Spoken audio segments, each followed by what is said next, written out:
प्रभु राम देव भगवान अल्लाह खुदा ईश आदि नाम एक ही शक्ति के हैं।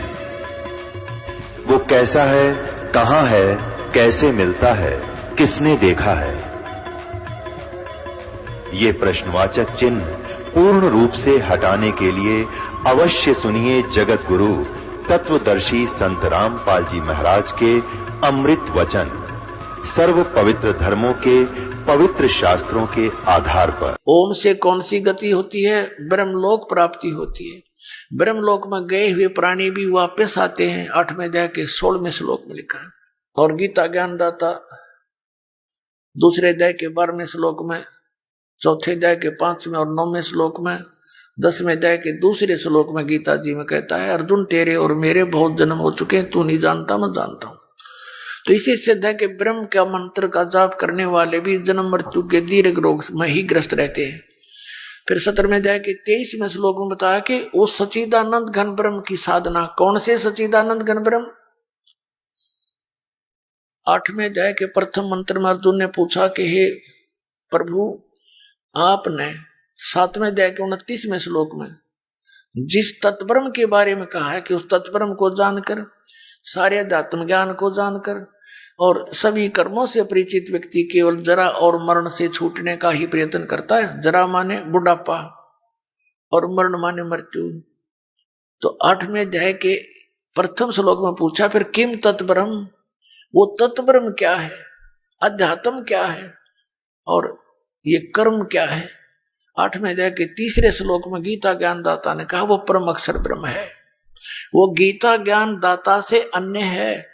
और 4थे अध्याय के 32 और 34 श्लोक का ये निष्कर्ष है कि बताया है कि जो धार्मिक अनुष्ठानों की जानकारी है वो सच्चिदानंद घन ब्रह्म की वाणी में विस्तार से कही गई है। ब्रह्मणे मुखे शब्द है मूल पाठ के अंदर 4थे अध्याय के 32वें श्लोक में। तो मूल पाठ में है ब्रह्मणे मुखे। इन्होंने अनुवाद गलत कर दिया, वहां पर गीता अनुवादकर्ताओं ने वेद की वाणी कर दिया। अरे भले आदमी, ब्रह्म माने वेद होता है, ब्रह्म माने तो भगवान होता है। जैसे और वेद उसका संविधान है, जैसे राजा और संविधान में जो अंतर है, राजा का अर्थ कोई संविधान करता है तो कितना बुद्धिमान होगा, कति मूर्ख है। तो ब्रह्मणे मुखे माने सच्चिदानंद घन ब्रह्म ने अपने मुख कमल से जो ज्ञान उच्चारण किया वो सूक्ष्म वेद है, जो कबीर परमेश्वर ने अपनी वाणी में बोला और धर्मदास जी ने लिपिबद्ध किया, उसको सूक्ष्म वेद कहते हैं, कबीर वाणी है वो। तो यहाँ कहा 4थे अध्याय के 32वें श्लोक में और 4थे अध्याय के 34वें श्लोक में कि वो तत्व ज्ञान है जो 32 में बताया। और 4थे अध्याय के 34 श्लोक में कहा कि उस तत्व ज्ञान को गीता ज्ञान देता कहता मैं नहीं जानता, उसको तो तत्वदर्शी संतों के पास जाकर समझ, उनको दंडवत प्रणाम करने से। गीता ज्ञानदाता पूरी गीता जी में अपने विषय में 18वें अध्याय के और 65वें श्लोक में कहे कि मुझे नमस्कारु, मुझे नमस्कार कर, मुझ में भाव वाला हो, मुझे ही प्राप्त होगा, मेरी पूजा कर। और यहाँ कहता है कि उनको दंडवत प्रणाम कर। केवल तत्वदर्शी संत को ही दंडवत प्रणाम का विधान है। वो अपने लिए भी कहता मुझे नमस्कार कर और दंडवत प्रणाम उनको कर। और वो तत्वदर्शी संत फिर तुझे उस परमात्म तत्व का ज्ञान कराएंगे। तो 15वें अध्याय के 1 से 4 और 16-17 श्लोक में बताया है कि उल्टा लटका हुआ संसार रूपी वृक्ष है। इस संसार रूपी वृक्ष की समझो ऊपर तो जड़ है, वो तो परोक्ष है, वो दिखाई नहीं देती जड़। जैसे पृथ्वी में वृक्ष की जड़ दिखाई नहीं देती, नीचे जो जमीन से तुरंत बाद हिस्सा दिखाई देता है, पार्ट ऑफ द ट्री, उसको तना बोलते हैं। और उससे ऊपर फिर मोटी शाखा होती है और उस मोटी शाखा के फिर आगे मोटी डार होती है, उस डार के फिर शाखा होती है, शाखाओं के फिर पत्ते होते हैं। तो ऐसे बताया है कि जो इस उल्टे लटके हुए संसार रूपी वृक्ष की ये सभी सचिथी क्लियर कर दे, तना कौन भगवान है, जड़ कौन भगवान है, डार कौन है, शाखा कौन है, पत्ते क्या है, स वेदवित ऊर्ध्व मूलम अधः शाकम यो अस्तवत्थम प्राहु अव्यम। अब क्या बताया है कि उल्टा लटका हुआ संसार रूपी वृक्ष, जो ऊपर को जड़ और नीचे को अधः शाखम, ये एक अविनाशी पीपल का वृक्ष जानो। और छंदासी यस्य प्रणानी, यानी इसके पत्ते आदि जो छंद हैं, ये तम वेद सवेदवित, जो इसको जानता है, इस सभी छंद को, छंद माने विभागों को, टुकड़ों को, हिस्सों को, जो इस संसार रूपी वृक्ष के सभी भागों को, विभागों को जानता है, सवेदवित, वो तत्वदर्शी संत है। अब ये जानकारी किसने बताई? उस जगत गुरु तत्वदर्शी संत रूप में प्रगट परमेश्वर कबीर देव जी ने आज से 600 वर्ष पहले, जो एक संत की भूमिका अर्थ ज्ञान देने के लिए यहाँ प्रकट होते हैं, जिसके विषय में वेद गवाही देते हैं कि वो परमात्मा ऐसी लीला करता है, वो सतलोक में रहता है, ऊपर सचखंड में साकार है, नर आकार है, राजा के समान देखा जाता है, वहां से टी करके नीचे संसार में आता है, अपनी अच्छी आत्माओं को मिलता है, उनको उपदेश देता है, यथार्थ ज्ञान बताता है, ये उद्देश्य होता उसका आने का। तो उसी आधार से परमेश्वर सतपुरुष कबीर देव जी, कबीर साहब काशी के अंदर एक दानक की भूमिका की और साथ में तत्वदर्शी संत की भूमिका भी की। और परमात्मा सतपुरुष तो 6 ही थे। तो उन्होंने बताया था अक्षर पुरुष एक पेड़ है, सरपुरुष वाकी डार। अब सीधे शब्दों में समझाए दास आपको, अक्षर पुरुष एक पेड़ है और सरपुरुष वाकी डार, और तीनों देवा शाखा हैं, ये पात रूप संसार। उस परमात्मा ने 600 वर्ष पहले बताया था कि उल्टा लटका हुआ संसार रूपी वृक्ष है, इसके ऊपर को जड़ है, वो तो गुप्त है, जो तना दिखाई देता है वो तो समझो अक्षर पुरुष। ये जैसे गीता जी अध्याय नंबर 15 के श्लोक नंबर 16 और 17 में 3 पुरुष हैं, एक सरपुरुष, एक अक्षर पुरुष। इनके विषय में बताया 16वें श्लोक में कि ये दोनों नाशवान हैं, इनके अंतर्गत जितने प्राणी हैं वो भी नाशवान है, जीवात्मा किसी की नहीं मरती। तो ये सरपुरुष है 21 ब्रह्मांड का स्वामी प्रभु, और अक्षर पुरुष है यू 7 संख ब्रह्मांड का प्रभु। और फिर बताया है 17वें श्लोक में 15वें अध्याय के में गीता जी में कि उत्तम पुरुष है तू अन्य, परमात्मा इति उदारत है, ये लोग चरम आविश्य विभर्ति अवैश्वर है। ये बताया कि 15वें अध्याय के गीता जी के 17वें श्लोक में कहा कि जो 16वें श्लोक में जिन 2 पुरुषों के विषय में कहा है उनसे कोई अन्य है, वो उत्तम पुरुष। उत्तम पुरुष माने श्रेष्ठ परमात्मा, जिसको परमात्मा कहा जाता है। और ये लोग चरमावी से विवर्ती, जो तीनों लोकों में प्रवेश करके सबका धारण पोषण करता है, वो है अव्यय ईश्वर, वो अविनाशी परमेश्वर है। अपनात्मा गीता के अध्याय नंबर 8 के श्लोक नंबर 3 में भी यही प्रमाण दिया है कि वो परम अक्षर ब्रह्म है, वो गीता ज्ञान दाता से अन्य है। अब जैसे उल्टा लटका हुआ संसार रूपी वृक्ष है, उसकी मूल तो आदि पुरुष परमेश्वर है, परम अक्षर ब्रह्म है, और अक्षर पुरुष तना है, सरपुरुष उसकी डार है, और तीनों देवा रजगुण ब्रह्मा सतगुण विष्णु तम गुण शिव जी ये शाखा है। आगे पात रूप संसार है। अब परमात्मा ने ये जानकारी स्वयं आकर दी थी, जो दास आज आपको सब सदग्रंथों से मक्खन निकाल निकाल कर अपने बच्चों को खिला रहा है। उनको अब ध्यान से ग्रहण करना बहुत बुद्धिमान मानव है, संकेत को भी समझ लेना चाहिए। छोटे छोटे बच्चे इतने बड़े बड़े कंप्यूटरों को चला लेते हैं, इतनी मोटी मोटी किताबों को 10-10 को याद करते हैं, ये छोटी सी बात। वो जो आप अन्य पढ़ाई पढ़ रहे हो वो भी अच्छी बात है, क्योंकि उसके बिना ये भगवान का ज्ञान समझ में आवे नहीं, लेकिन वो तो पेट तक सीमित है, कल मृत्यु हो जाए वो कुछ काम ना आवे। और ये हमारे सदा काम आओगे, यहाँ भी मृत्यु नहीं होने दे, साथ रहेगा भगवान की भक्ति। तो ये प्रथम होनी चाहिए थी हमारे लिए। ये हमने तो ये तो कति रद्दी के टोकरे में डाल रखी है, जो 1 नंबर का काम था, ये बिना ज्ञान के।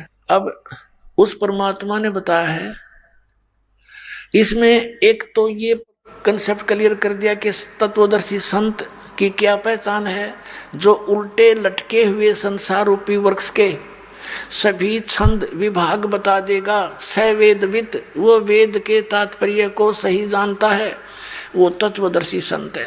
तो वो तत्वदर्शी संत स्वयं परमेश्वर थे या उसके बाद जो महापुरुष उनके संपर्क में आए, परमात्मा से परिचित हुए, उनको भी यही ज्ञान और नाम प्राप्त हुआ था।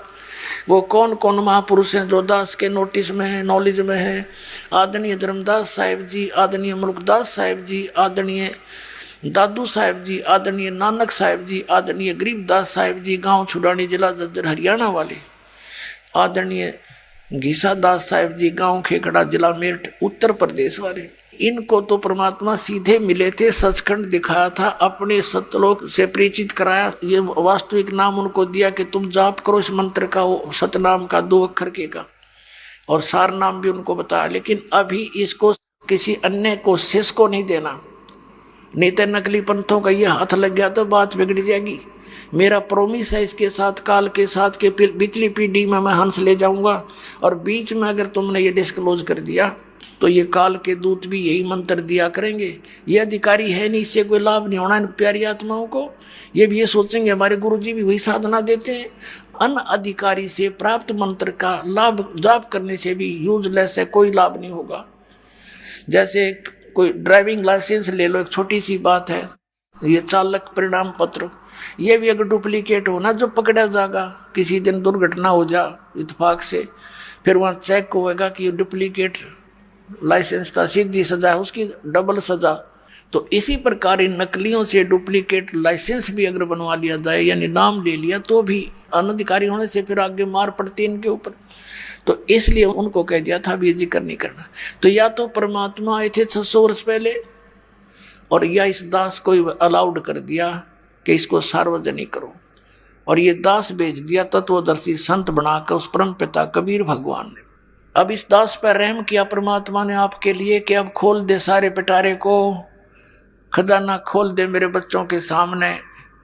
कल आपने सामने पढ़ा कि सभी पूरी सृष्टि परवानिक होई, पूरी सृष्टि का मानव इस सतनाम को ग्रहण करेगा, इसके पास कोई विकल्प नजर नहीं आओगा इस ज्ञान के आधार से, और सभी पार होएंगे, सभी सतलोक जाएंगे। इसलिए इंतजार किया, आए हैं सो जाएंगे राजा रंग फकीर, एक सिंहासन चढ़ चले एक जूड़े जा जंजीर। जो भक्ति सत नहीं करते हैं तो डुप्लीकेट संतों के पास करते हैं, वो तो बुरी दुर्गति होकर मरेंगे। और आप जी ऐसे जाओगे जब मृत्यु होगी, आपको नहीं पता मर गए, आपके साथ सभी भगत दिखाई देंगे, एक स्वप्न सा होगा, और जहाज में बैठ कर जा रहे होगे, और सतलोक में जाकर आपको पता लगेगा हम यहाँ आ गए। क्योंकि परमात्मा वो काल के सब दावों को समझता है कि इनको यदि थोड़ी सी भी मृत्यु के समय अपने घर की परिवार की याद रहेगी तो उल्टा जन्म लेना पड़ेगा। ये विधान है यहाँ का, जहाँ आशा तां बासा होई। इसलिए परमात्मा एक तो ज्ञान से आपको परिपूर्ण कर देगा कि सपने में भी यहाँ की किसी वस्तु की इच्छा मत करना, क्योंकि आपकी मृत्यु होनी डेफिनेट है। ये तो सब ना पता है, तो यूनिवर्सल ट्रूथ है।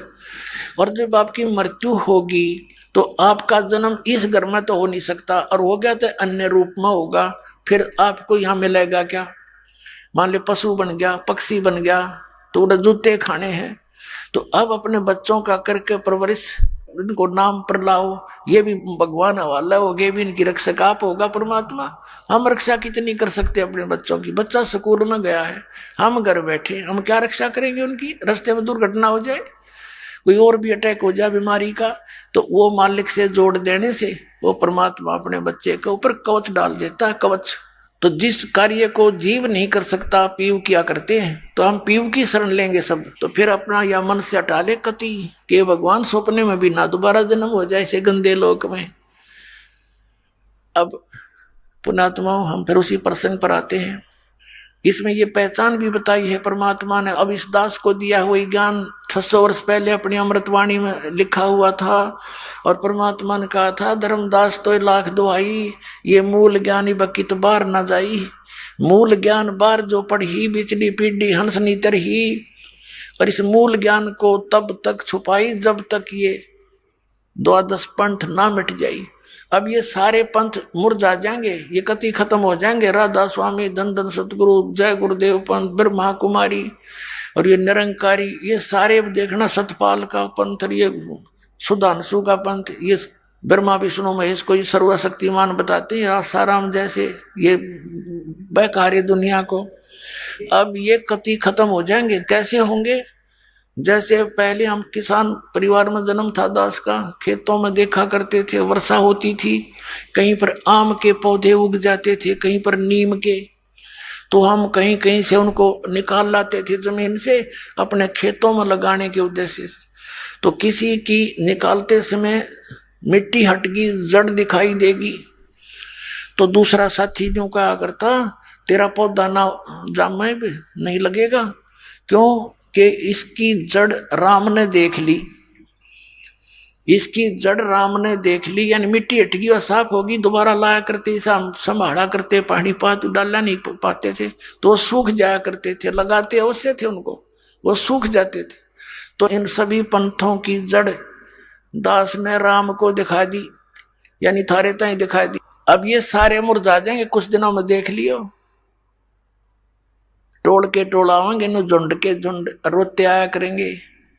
अब कितने दिन रोकेंगे इनको, झूठ बोल बाल के, झूठे आदेश दे करके। सबको भगवान चाहिए, सबको मोक्ष की आवश्यकता है, सबके घरों में दुख है, सुख केवल परमेश्वर दे सकता है, वो सुखदायी परमात्मा केवल कबीर साहिब है और कोई भगवान नहीं है।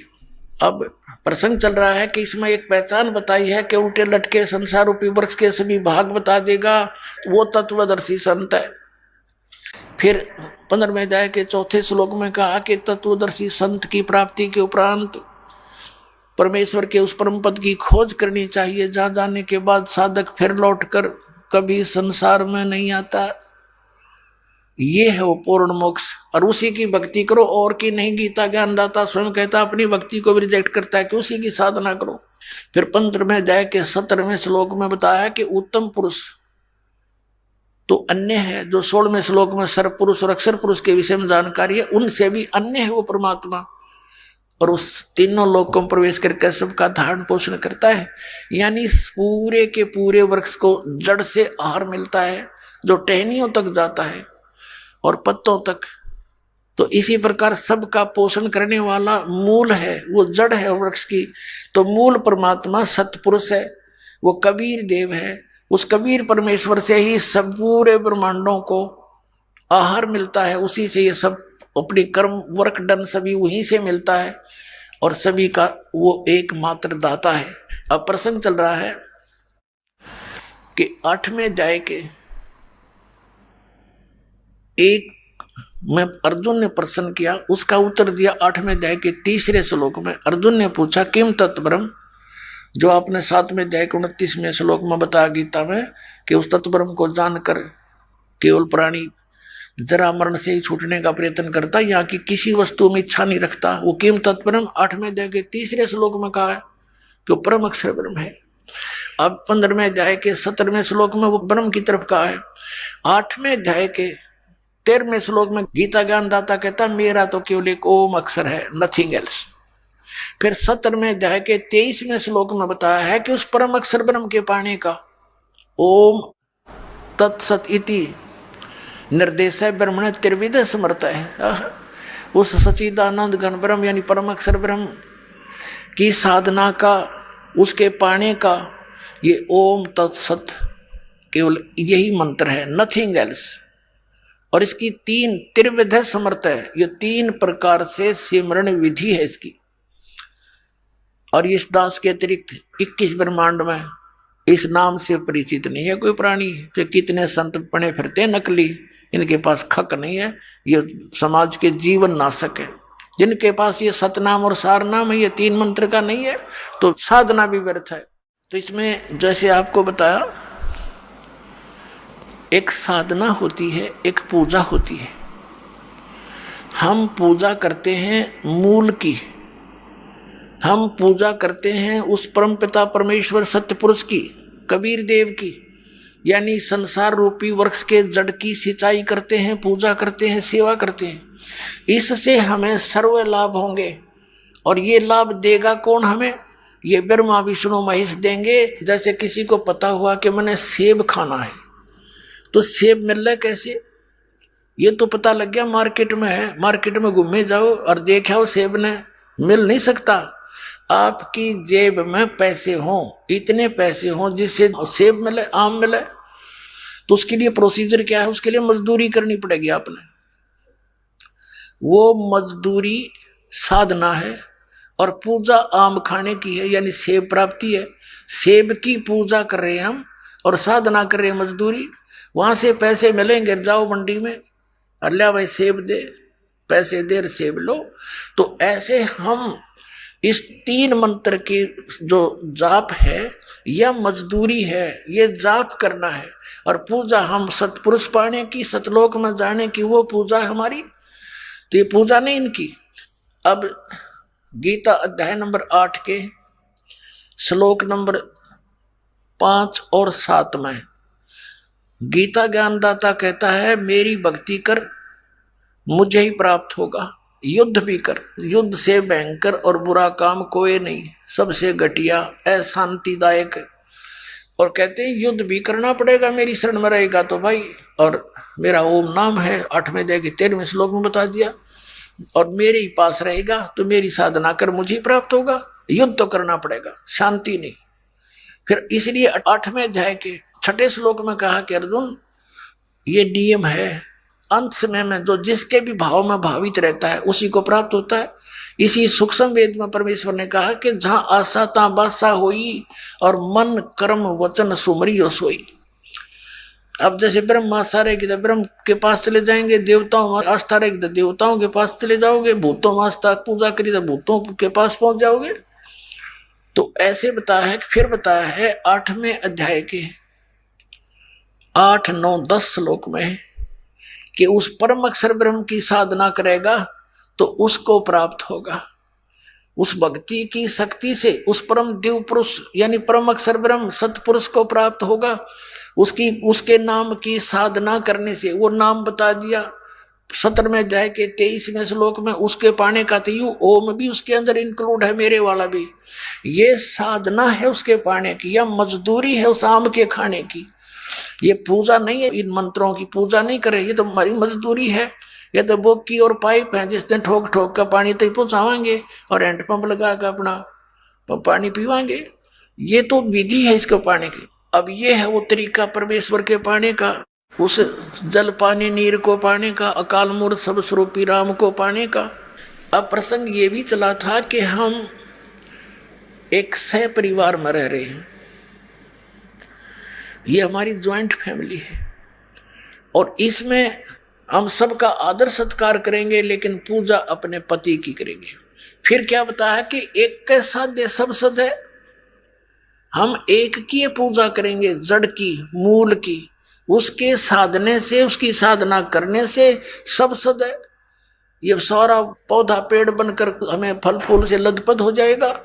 जैसे आप आम का पौधा लाए नर्सरी से, उसको कैसे बीजोगे?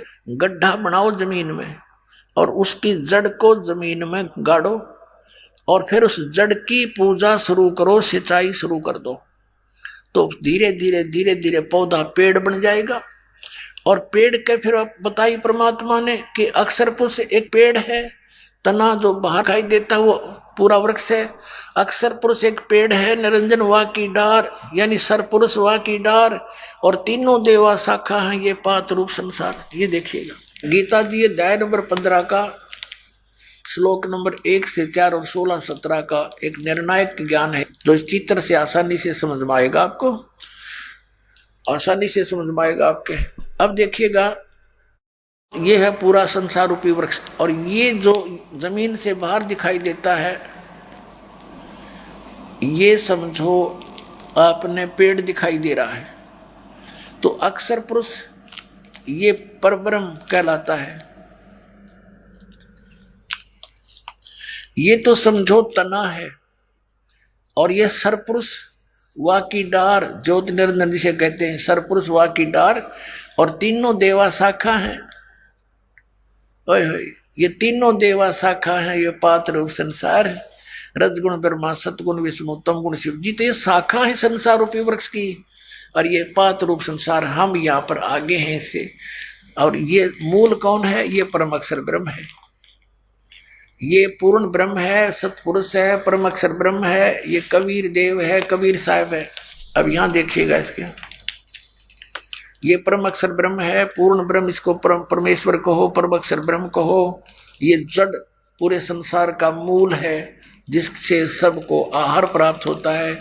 और ये नीचे तीनों गुण रूपी रजगुण ब्रह्मा, सतगुण विष्णु, तम गुण शिव जी रूपी ये शाखा है। अब यहाँ परमात्मा ने अपनी अमृतवाणी में कहा था, कबीर अक्षर पुरुष एक पेड़ है, निरंजन वा की डार, सरपुरुष निरंजन कहो, सरपुरुष कहो। और तीनों देवा शाखा हैं, भाई पाते रूप संसारी। अपने आत्माओं, हमने एक कैसा दे सब सदे, सब साधे सब जावे, शास्त्र विदिता का मनमानी पूजाएं शुरू कर दी हमने, ब्रह्मा विष्णु महेश की साधना शुरू कर दी। कोई ज्यादा से ज्यादा मुश्किल से ब्रह्म की साधना तक पहुंचते हैं। अभी तक ये ऋषि में ऋषि, तो ये सारी शास्त्र विरुद्ध साधना इनकम्प्लीट साधनाएं थी, जिस कारण से इनका मोक्ष नहीं हुआ, इनको प्रभु प्राप्ति हुई नहीं, फल प्राप्ति हुई नहीं, इनके जीवन नष्ट हो गए। तो क्या किया इन्होंने? जैसे हमने पौधा कैसे बीजना चाहिए देखिएगा, हमने पौधे को गड्ढा बना के और ऐसे बीजना था, और फिर इसकी पूजा करनी थी, जड़ की पूजा करनी थी। हम पानी डाल रहे हैं इसमें, तो ये सारा जड़ से मूल से आहार पूरा तना में, ये अक्षर पुरुष में, अक्षर पुरुष से डार ज्योति निरंजन सरपुरुष, सरपुरुष में ब्रह्म में, और ब्रह्म से यानी सरपुरुष से फिर तीनों शाखाओं में रजगुण ब्रह्मा, सतगुण विष्णु, तम गुण शिव जी में। और फिर यहाँ इन टेनियों का फल लगने थे। अब हमने क्या कर दिया, टेनियों का फल लगे देखकर इन की पूजा शुरू कर दी। ये देखिएगा, हमने ऐसी पूजाएं शुरू कर रखी हैं। ये है शास्त्र विदिता कर मनमाना आचरण, उल्टा बीजा हुआ पौधा। तो परमात्मा कहते हैं, एक कैसा दे सब सदे, सब साधे सब जावे, माली सींचे मूल को, फले फूले गोई। हम ऐसे कर रहे हैं, ब्रह्मा विष्णु महेश की पूजा करते हैं। परमात्मा ने कहा था, तीन देव की जो करते भक्ति, उनकी कदे ना होवे मुक्ति। गुण तीनों की भक्ति में ये भूल पड़ो संसार, कहे कबीर निज नाम बिना कैसे उतरो पार। अब परमात्मा ने यही कहा था, और दास भी यही प्रार्थना करता है। कई भक्त कहते हैं, जो प्रथम बार हमारे भक्तों से सुनते हैं तो एकदम नाराज हो जाते हैं कि तुम्हारे गुरुजी तो ब्रह्मा विष्णु महेश की साधना छुड़वाते हैं, हम नहीं सुनते उनकी बातों को, हमें बड़ा ठेस पहुंचता है।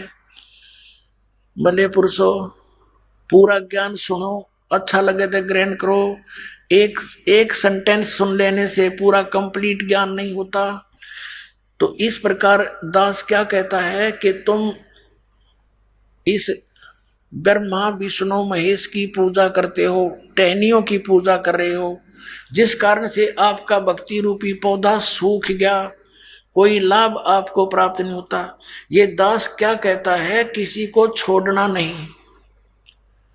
ब्रह्मा विष्णु महेश को हम छोड़ नहीं सकते, क्योंकि ये संसार रूपी वृक्ष की वो शाखा है जिनका फल लगेंगे। अब क्या बताया है गीता जी अध्याय नंबर 3 के और श्लोक नंबर 10 से लेकर 15 तक स्पष्ट किया है कि इन देवताओं को तुम शास्त्र अनुकूल साधना करके इनको बढ़ाओ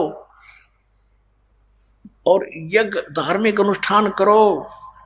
और यज्ञ से बढ़े हुए, यज्ञ माने शास्त्र अनुकूल साधना, भक्ति कर्म, धार्मिक अनुष्ठान शास्त्र अनुकूल करने से और मूल परमात्मा को इष्ट मानकर पूजा करने से फिर ये देवता तुम्हें बिना मांगे फल देंगे। अब जैसे हम शास्त्र अनुकूल साधना करेंगे और पूर्ण परमात्मा जो सारे संसार का मूल है उसकी पूजा करेंगे, उसको इष्ट रूप में पूजेंगे, तो उससे ही सारे कर्म शास्त्र अनुकूल भक्ति कर्म बनकर ब्रह्मा विष्णु महेश्वर के पास आवेंगे। ये तो क्लर्क समझो हमारे यहाँ के परमात्मा के, और ये हमें फिर आगे फल देंगे। जितने जिसकी वर्क डन है, कमाई है, सारा कुछ कमाई जोड़ जाड़ के सारे मेहनत, सारे तनख्वाह पूरे महीने की क्लर्क कैशियर के पास आ जाती है, और जाकर सब वहाँ कैशियर से लेते हैं। लेकिन वो मेहनत उसने जहाँ कर रखी है उतनी हाजिरी मिलेंगी, उतनी तनख्वाह मिलेगी। वो कैशियर उसमें घटा बढ़ा नहीं सकता, एक नया पैसा भी कम नहीं कर सकता आपका। तो ये स्थिति है ब्रह्मा विष्णु महेश की। तुम लागे कैशियर की पूजा करने, और वो जहाँ मेहनत करनी थी वह नौकरी छोड़ दी जहाँ से वो तनख्वाह बन का हुई थी। अब देखना श्रीमद् भगवत गीता, इसके जयदयाल गोविंद का अनुवादक है, गीता प्रेस गोरखपुर से प्रकाशित है। इसके अध्याय नंबर 3 के श्लोक नंबर 10। अब इसके अध्याय नंबर 3 देखिएगा, इसमें क्या बताया है श्रीमद् भगवत गीता, और इसके श्लोक नंबर हम 4 में देखते हैं, तीसरे अध्याय के गीता जी का, कि मनुष्य ने तो कर्मों का आरंभ किए बिना निष्कर्मता, यानी ये तो अपनी सोच निष्कर्मता को प्राप्त होता है, और न कर्मों को त्याग मात्र से सिद्धि, यानी कोई सिद्धि को प्राप्त होता है जिसके कार्य सिद्ध ना हो, सांख्य योग निष्ठा ये नहीं।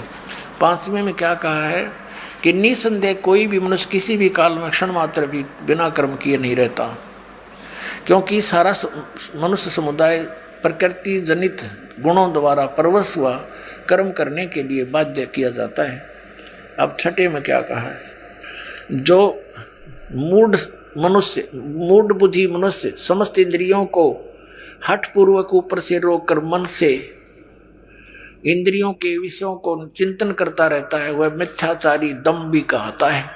यानी जो एक स्थान पर बैठकर हठ योग करता 2.5 घंटे सुबह 2.5 घंटे शाम ने, कहते वो बकवाद कर रहा है, वो तो अपने पता नहीं क्या सोचा है।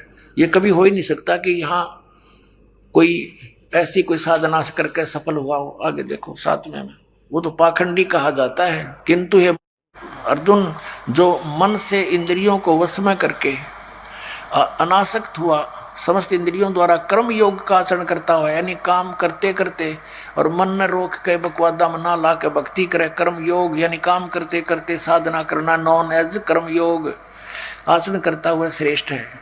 8वें में कहा है कि तू शास्त्र विहित सदग्रंथों में लिखे हुए भक्ति कर्म करते हुए कर्म कर, क्योंकि कर्म ने करने की अपेक्षा कर्म करना, यानी हठ योग एक जगह बैठकर समाधिस्थ होने की अपेक्षा कर्म करना, यानी काम करते करते साधना करना श्रेष्ठ है।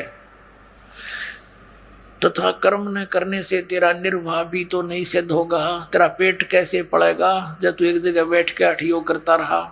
फिर 9वें में कहा है कि यज्ञ के निमित्त किए जाने वाले कर्मों से के अतिरिक्त दूसरे कर्मों में लगा हुआ ये मनुष्य समुदाय कर्मों से बनता है।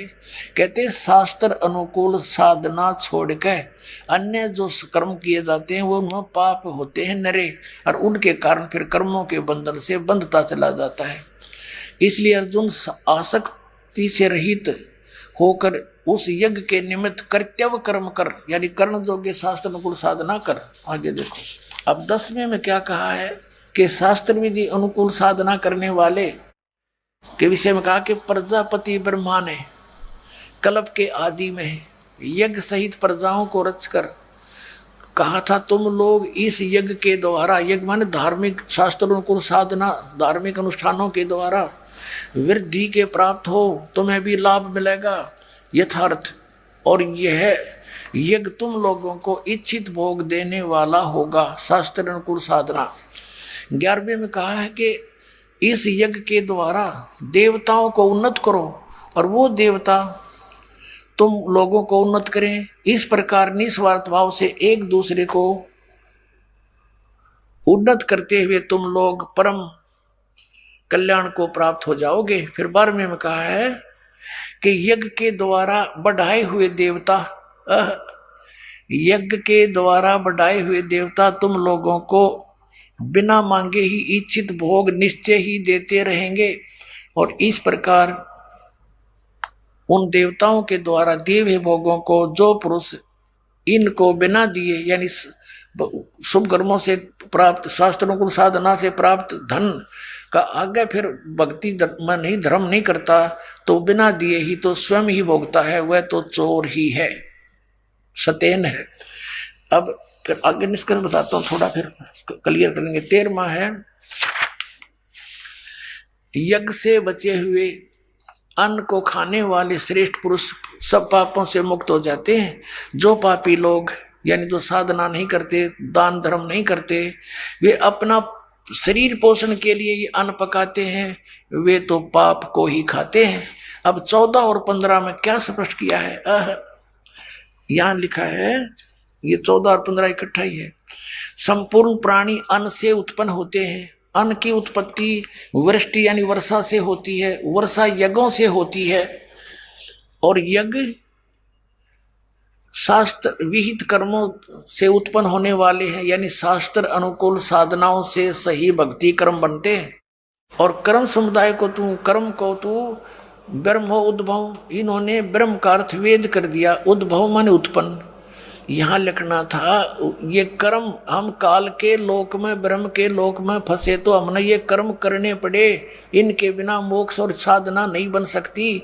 इसका भाव ये है कि ये कर्म समुदाय को तू इस ब्रह्म से उत्पन्न जान, इस काल के द्वारा ये कर्म विधि विधान बनाया गया है यहाँ का, और ब्रह्म का अर्थ ने वेद कर दिया। नहीं, यहाँ लिखना था ब्रह्म को यानी सर्वपुरुष को अविनाशी परमात्मा से उत्पन्न हुआ जान।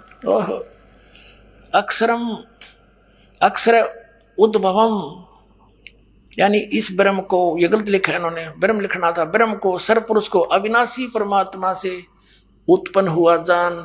इससे सिद्ध होता है कि सर्वव्यापी परम अक्षर ब्रह्म, सर्वगतम ब्रह्म, ये ओनली ब्रह्म नहीं है, इसके साथ परम ब्रह्म, सर्वगतम ब्रह्म, परम अक्षर ब्रह्म, सर्वव्यापी परम अक्षर ब्रह्म परमात्मा ही सदा यज्ञों में प्रतिष्ठित है।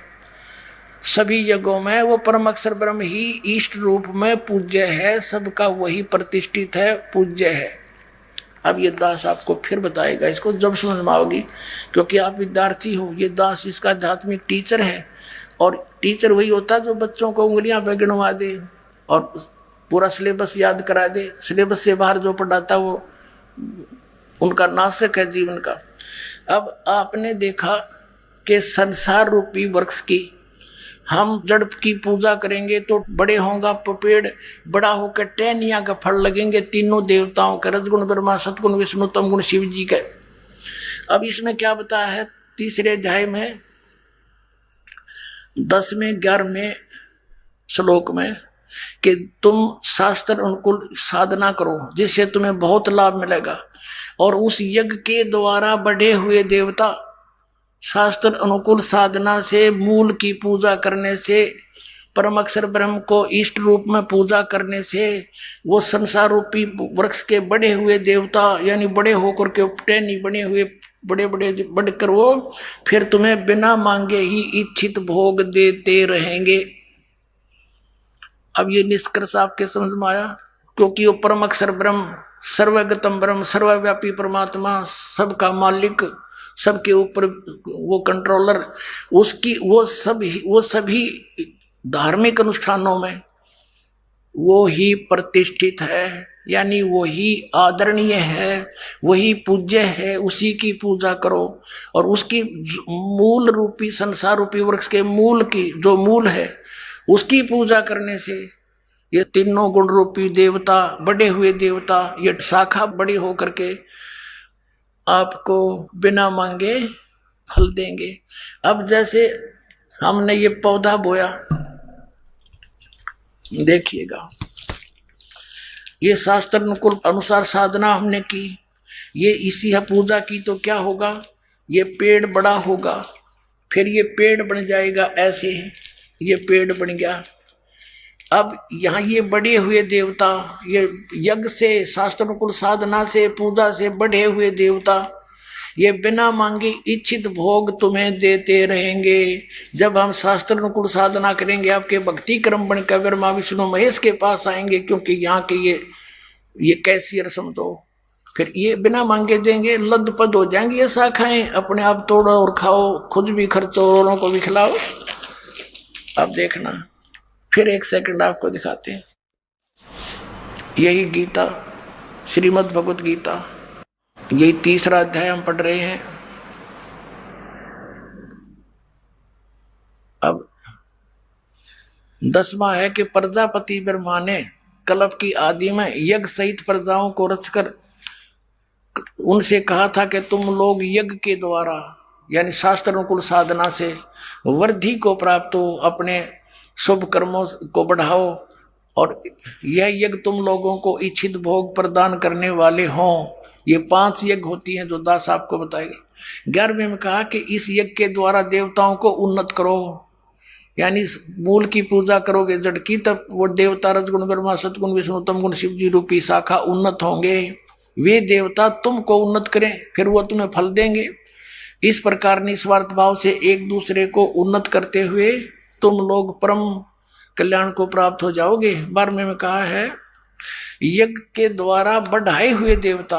अब यज्ञ से क्यों कर बढ़ाए हमने, ये आपको बता दिया कि संसार रूपी वृक्ष की,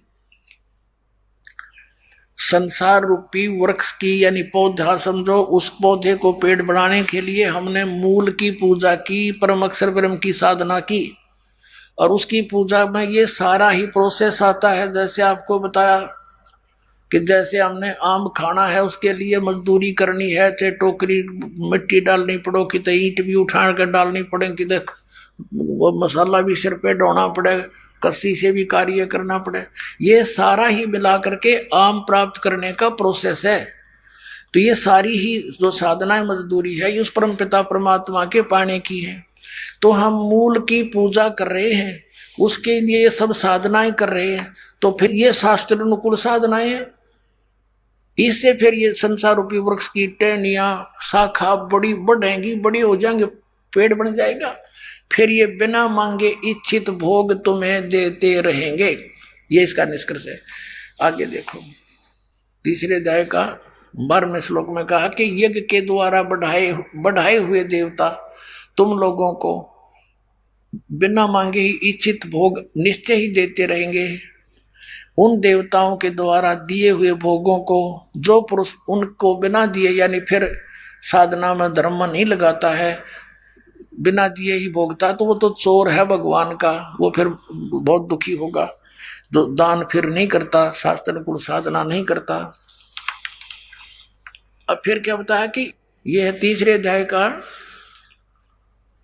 अब 13वां श्लोक। यज्ञ से बचे हुए अन्न को खाने वाले श्रेष्ठ पुरुष सब पापों से मुक्त हो जाते हैं, और जो पापी लोग अपना शरीर पोषण के लिए ही अन्न पकाते हैं, वे तो पाप को ही खाते हैं। अपना आत्माओं विचार करो, इसमें यह है कोड वर्ड, यह है सदग्रंथ।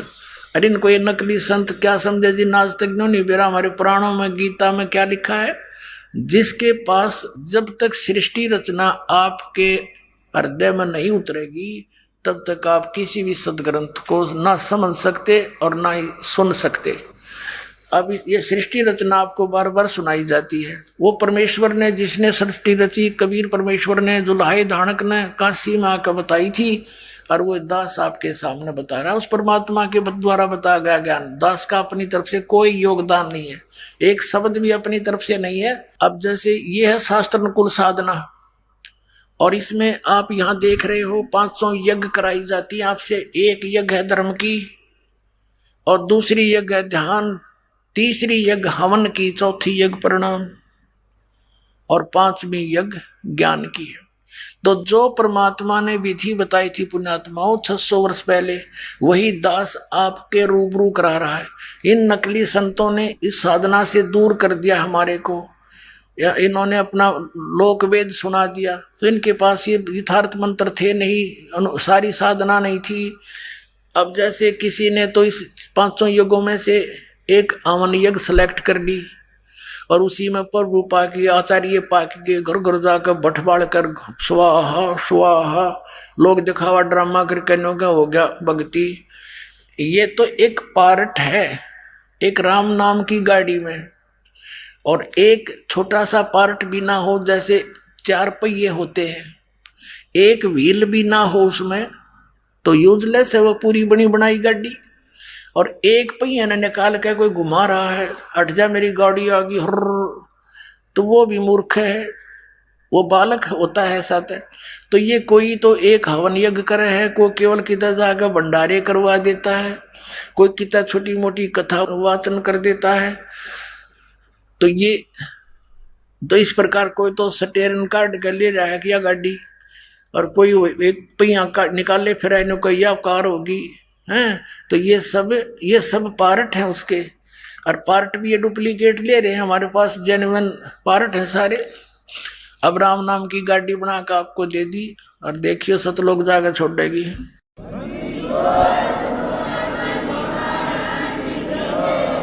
इसमें क्या कहा है कि यज्ञ से बचे हुए अन्न को खाने वाले साधु संत भक्त सब पापों से मुक्त हो जाते हैं। अपनात्मा तीसरे अध्याय के 14 और 15 मंत्र में यह भी स्पष्ट किया है कि इन सभी धार्मिक अनुष्ठानों में वो परम अक्षर ब्रह्म प्रतिष्ठित है, वही पूज्य है। आइए अब हम उन श्रद्धालुओं के अनुभव जानते हैं जो जगत गुरु तत्वदर्शी संत रामपाल जी महाराज जी से दीक्षा प्राप्त कर चुके हैं तथा उनके द्वारा बताए गए भक्ति मार्ग पर चल रहे हैं। जी नमस्कार। नमस्कार सर। क्या नाम है आपका? रोशनी देवी। रोशनी जी कहाँ से आए हो आप? पंजाब से, संगरूर। संगरूर से आए हो। बहन जी, संत रामपाल जी महाराज जी से जुड़ने से पहले आप क्या भक्ति साधनाएं करते थे? सर जी हम कृष्ण को इष्ट मानते थे और उसकी भक्ति करते थे। बचपन से आप जो कृष्ण भगवान की पूजाएं कर रहे थे, तो फिर आप उन पूजाओं को छोड़कर संत रामपाल जी महाराज जी की शरण में क्यों आए? सर जी ऐसे है कि हमारी शादी के बाद हमारा जो पति है वो शराब पीता था, ठीक है, और हमारे टाइफाइड होता था।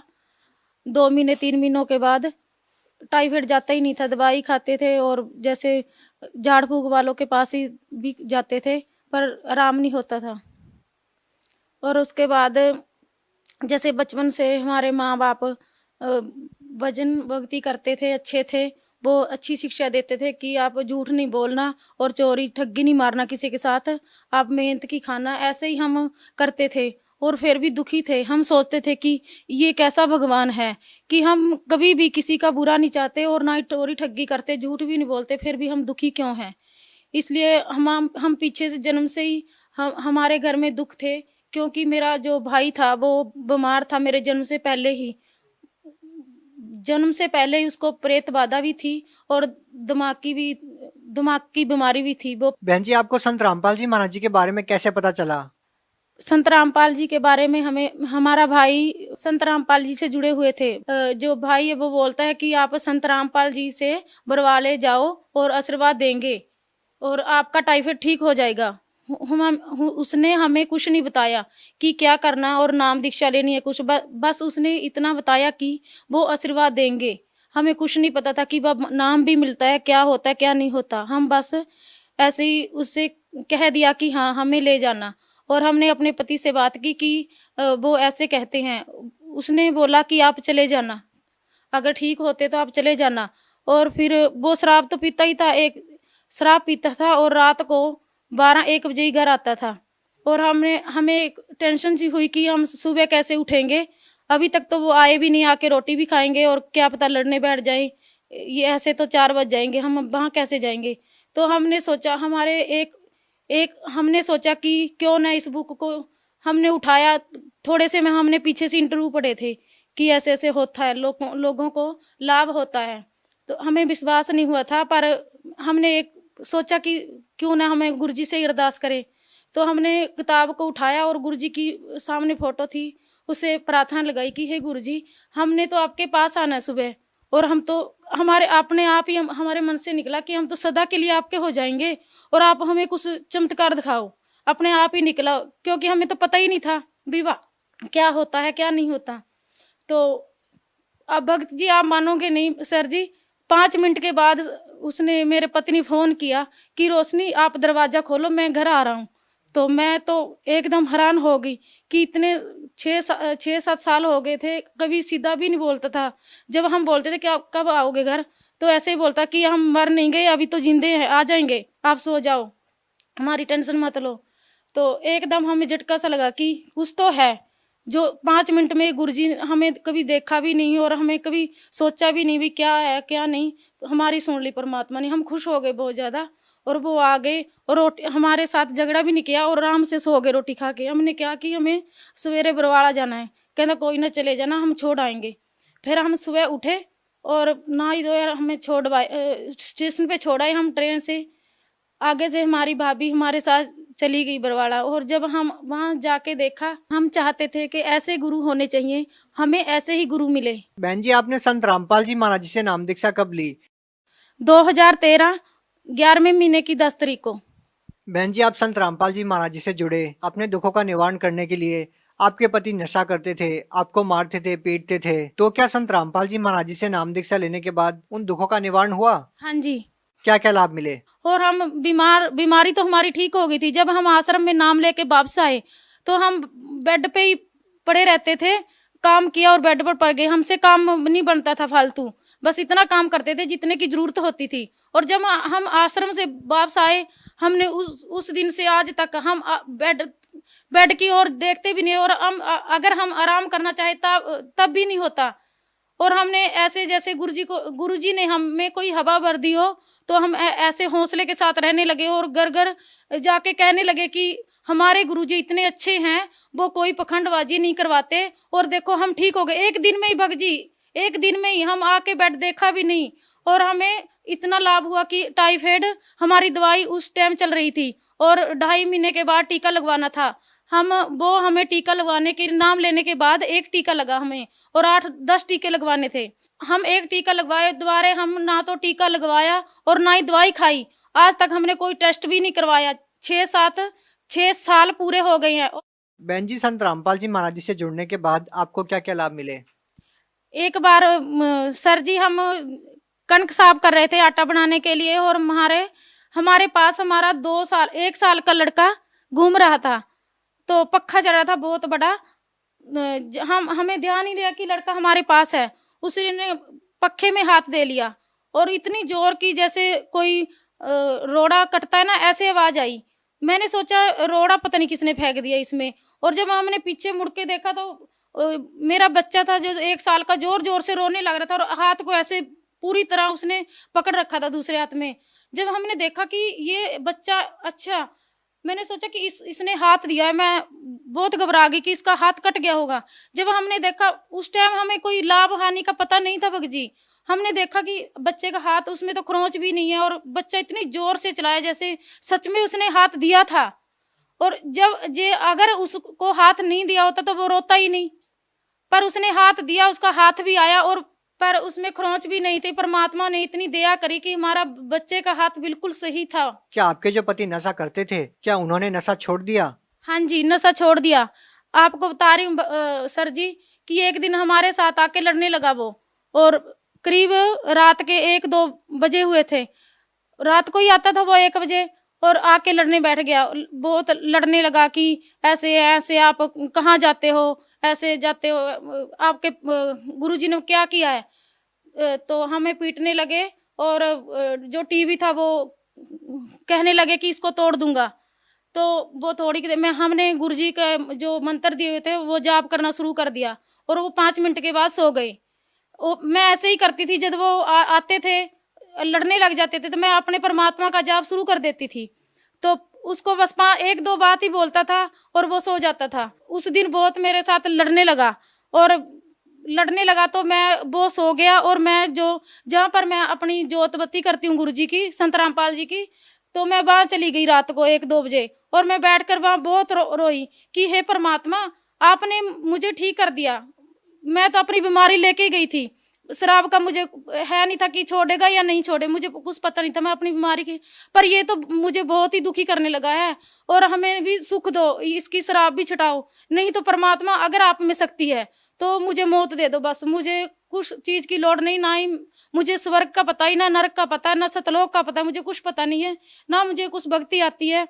आप ही करो, जे आप में शक्ति है तो आप मेरे पति को, नहीं मैं पति का तो नाम भी लेके, बस मुझे मौत चाहिए, मुझे नहीं जिंदगी चाहिए, अब बहुत हो गया परमात्मा, बस मैं सुबह जिंदा ना बचूं। ऐसे कहकर मैं सो गई रोती रोती, और मैं 1 घंटा रोती रही परमात्मा के। पर सर जी आप यकीन नहीं मानोगे, सुबह 4 बजे उठे, वैसे तो कभी कभी बग जाते थे 4 बजे उठ के, हमारा लोडिंग वाला टेम्पू है गेड़ा लगाने, मैंने सोचा कि इसको काम पे जाना होगा, बोला कि रोशनी उठो, वहाँ क्या हो गया कि वहाँ काम पे जाना आपको, कहते नहीं आप ना मेरे लिए चाय बना दो, मैं बरवाले जाना है। मैं हैरान हो गई कि बरवाले जाना, आप बरवाले क्या करोगे, चक्कर लगा के आओगे कि टेम्पू का? बोले नहीं मैं तो नाम लेके आऊंगा संत रामपाल जी से। मैं उस भगजी मैंने कभी नहीं उसको कहा कि आप नाम लेके आओ, मैं हाथ जोड़ने लगी कि आप मत जाओ, आप बहुत शराब पीते हो, 2 बोतल रोज शराब पीते हो, तो आप नाम लेके कहाँ छोड़ दोगे उसको? नहीं छोड़ोगे आप, पहले सरसे से नाम लिया था, नहीं छूटी आपकी, और आप अनंतपुर साहब अमृतसर आप सब जाया, आपकी शराब भी नहीं छूटी और बीमारी भी दूर नहीं हुई। पहले मुझे उसमें प्रेत बाधा थी, मैंने ऐसे लगता था कि आप पखंड करते हो, कि शराब पीते हो, पखंड करते हो, आप में कुछ भी नहीं है। पर कभी कभी उसकी आंखें लाल हो जाती थी और कहने लगता कि मेरे में भूत है कोई, मैं कुछ बोलूंगा, मेरे में कुछ बोल रहा है, मैं उसको मजाक में टाल लेती, कुछ भी नहीं है, पखंड करते हो आप। पर मुझे विश्वास नहीं था। जब मैं नाम लेके आई तब उसने मुझे बताया, मैं रसोई में काम कर रही थी कि रोशनी उरे आ, मैंने सोचा कोई बात ऐसी होगी कि लड़ेगा मेरे साथ। कहता वहाँ आप लड़ोगे? कहता नहीं मैं लड़ूंगा नहीं, आप आओ मेरी बात तो सुनो। मैं बोली हाँ बताओ क्या बात है।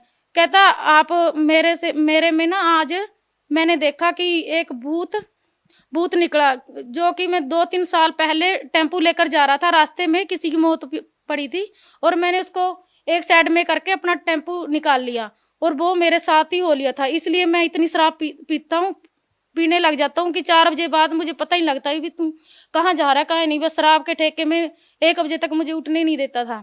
और आज वो बोल रहा है कि मैं तुम्हारे घर से जा रहा हूँ, आपके घर में कोई बहुत बड़ी शक्ति आ गई, इसलिए मैं यहाँ नहीं रह सकता, मैं जा रहा हूँ।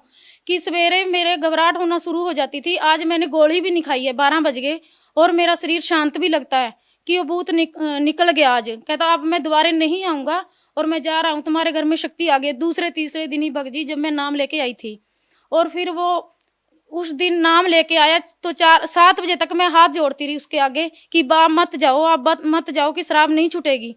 वो बोला आपको जाना है तो जाओ, मैं तो जा रहा हूँ। फिर हम सब परिवार उसके साथ चल दिए और वो बरवाले जाके गुरुजी से नाम लेके आ गए। और उस दिन से आज भगजी 6 साल हो गए हैं, उसने कभी शराब को छुआ भी नहीं है, बीड़ी भी सिगरेट कुछ नहीं पिया और वो पीने वालों के पास भी नहीं खड़े होते। बहन जी, जैसा कि आपने बताया कि आपके पति भूत प्रेत की बाधा से पीड़ित थे और इस वजह से वो काफी ज्यादा नशा करते थे।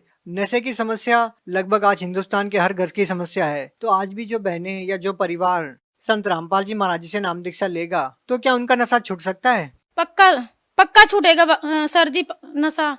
अगर जैसे गुरुजी बताते हैं वैसे उनके तौर तरीकों पे नियमों पे चलोगे तो पक्का। हमारे पति का 2 बोतल पी के रात को शराब की हमारे साथ लड़ा और सुबह नाम ले आया और उसका नशा छूट गया, उनका भी छूटेगा। जो बहनें दुखी हैं आज हम उनसे प्रार्थना करते हैं कि वो भी संत रामपाल जी से नाम दीक्षा लेकर अपना जीवन का कल्याण कराएं। बहुत बहुत धन्यवाद। सही।